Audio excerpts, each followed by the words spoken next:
രാജ്യത്തിന്റെ മലയോര പ്രദേശങ്ങളിൽ തുടർച്ചയായ മൂന്നാം ദിവസവും മഴ ലഭിച്ചു. ഫുജൈറ, റാസൽ ഖൈമ, ഷാർജ എമിറേറ്റുകളിലെ വ്യത്യസ്ത സ്ഥലങ്ങളിലാണ് ചൂടിന് ആശ്വാസം പകർന്ന് മഴ ലഭിച്ചത്. മഴയെ തുടർന്ന് രാജ്യത്താകമാനം താപനിലയിൽ കുറവ് രേഖപ്പെടുത്തിയിട്ടുണ്ട്.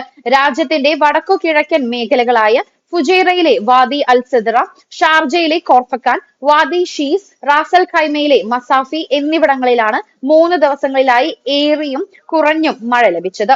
പലയിടങ്ങളിലും മഴയെ തുടർന്ന് മലയിടവാരങ്ങളിൽ വെള്ളം കുത്തിയൊലിച്ചത് സഞ്ചാരികൾക്ക് കാഴ്ചയായി. മഴ സാധ്യത കണക്കിലെടുത്ത് നേരത്തെ മേഖലയിൽ കാലാവസ്ഥാ നിരീക്ഷണ കേന്ദ്രം യെല്ലോ ഓറഞ്ച് അലർട്ട് പുറപ്പെടുവിച്ചിരുന്നു.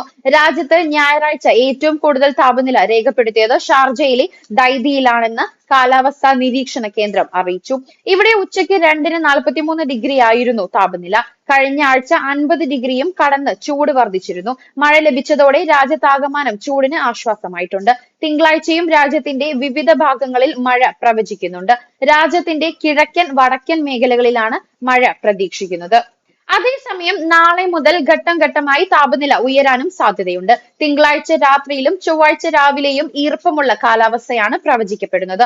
ചില തീരദേശ ഉൾപ്രദേശങ്ങളിൽ, പ്രത്യേകിച്ച് രാജ്യത്തിന്റെ പടിഞ്ഞാറൻ ഭാഗങ്ങളിൽ മൂടൽമഞ്ഞ് രൂപപ്പെടാനും സാധ്യതയുണ്ട്. തിങ്കളാഴ്ച മണിക്കൂറിൽ 35 കിലോമീറ്റർ വരെ വേഗത്തിൽ കാറ്റ് പ്രതീക്ഷിക്കുന്നതിനാൽ പകൽ സമയത്ത് പൊടിക്കാറ്റിന് സാധ്യതയുണ്ട്.